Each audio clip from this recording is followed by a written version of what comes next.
ఇప్పుడు మీరు చెప్పినట్టు స్టాలిన్ సినిమా, ఠాగూర్ సినిమాలో మీకు నచ్చిన పాయింట్స్ ఉన్నాయి. అలాగే చిరంజీవి గారిది ఇంకా మిగతా సినిమాల్లో ఏదైనా ఈ ఒక్క పాయింట్ మన లైఫ్లో నిజంగా ఉంటే చాలా బాగుంటుంది, లైఫ్లో ఇంకాస్త బెటర్మెంట్ ఉండటానికి ఈ పాయింట్ మనకి హెల్ప్ అవుతుంది అలా అనిపించింది ఏదైనా మూవీతో ఉందా? ఘరానా మొగుడు అండి. అంటే ఒక అమ్మ గురించి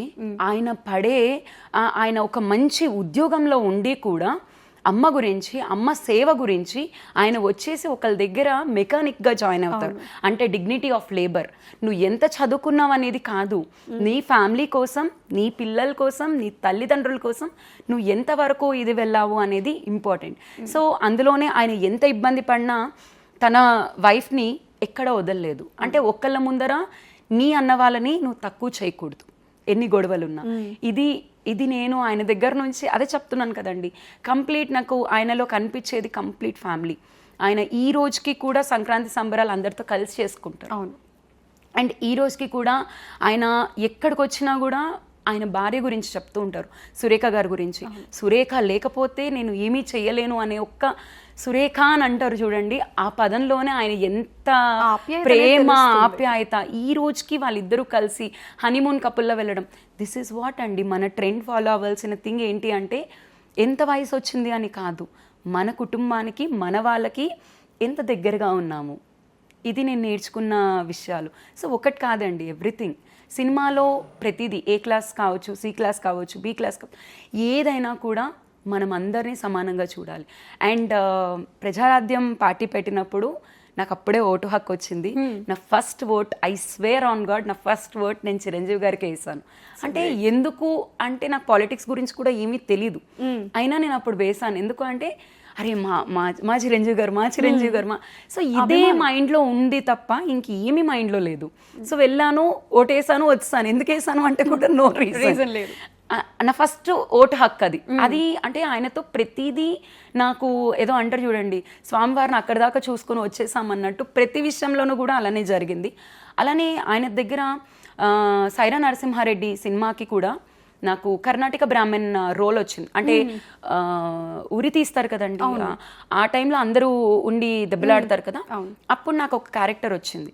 సో ఆ క్యారెక్టర్ అనుకోకుండా నేను ఆ రోజు నాకు కుదరక ఆర్ కొంచెం హెల్త్ ఇష్యూ వల్ల నేను వెళ్ళలేకపోయాను. కానీ నేను ఆయనను చూసుకునే అదృష్టం పోయింది అని చాలా బాధపడ్డాను. అలా ఒక 2 సార్లు వచ్చి వెళ్ళిపోయిన థింగ్స్ అయిపోయాయి అనమాట. బట్ ఏమో సార్తోని ఇన్ ఫ్యూచర్ ఏదన్నా చిన్న రోల్లో కనిపించిన ఐల్ బి వెరీ హ్యాపీ. ఒకవేళ మీరు సార్తో, చిరంజీవి గారితో చేయాలి అనుకుంటే ఏ టైప్ క్యారెక్టర్ అయితే మీకు బాగుంటుంది అనుకుంటున్నారు? నేను అసలు ఏది అనుకోనండి, ఆయనని చూడడమే నా అదృష్టము. ఇంకా ఆయనతో కలిసి చెయ్యాలి అని అనుకోవడము, అనడము అనేది ఇంకా పెద్ద వరము. ఇంకా దాన్ని చాయిస్ మనం తీసుకోవడం అనేది అవివేకం అవుతుందండి. దేవుడి దగ్గరికి వెళ్ళి ఆయన ఇచ్చింది తీసుకోవాలి, కానీ నాకు ఇది కావాలి అని అనడం అనేది అవివేకం. సో అంతే. మీరు ఇప్పుడు ఆల్రెడీ ఇండస్ట్రీలో ఉన్నారు. మీరు చిన్నప్పుడు చిరంజీవి గారి సినిమాలన్నీ చూస్తూ పెరిగారు. ఇంట్లో పేరెంట్స్ కూడా ఆయన సినిమాలు చూస్తూనే ఉన్నారు. ఎప్పుడైనా మీరు ఇండస్ట్రీలోకి వచ్చిన తర్వాత పేరెంట్స్ ఎప్పుడైనా నువ్వు చూసావమ్మా, చిరంజీవి గారితో మాట్లాడావా, మాకు కూడా ఏమైనా అవకాశం ఉంటుందా, మేము కూడా చూడొచ్చు అని చెప్పి ఎప్పుడైనా ఇంట్లో ఈ డిస్కషన్స్ అవుతుంటాయా చిరంజీవి గారి గురించి? లేదండి. ఎందుకంటే నేను ఒకటే చెప్పాను, అది ఎంతవరకు నేను ముందరికి వెళ్ళగలను అనేది నేను కూడా చెప్పలేని విషయం. ఇది సముద్రంలో మనం ఎంత దాకా వెళ్ళగలుగుతాం అనేది ఎలా చెప్పగలుగుతామండి?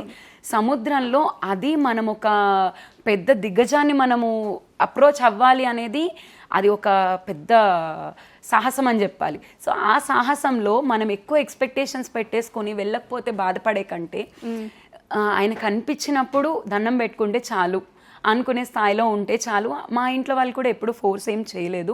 బట్ వాళ్ళకి తెలుసు, వస్తే నేను తీసుకెళ్లే ఫస్ట్ వ్యక్తులు ఎవరన్నా ఉన్నారా అంటే అది ఫ్యామిలీ. నేను చెప్పాను కదండి, నేను ఆయన దగ్గర నుంచి నేర్చుకున్నది, నా first priority is my family. After that comes to society or whatever it might be. So ఇది నేను నేర్చుకున్నాను.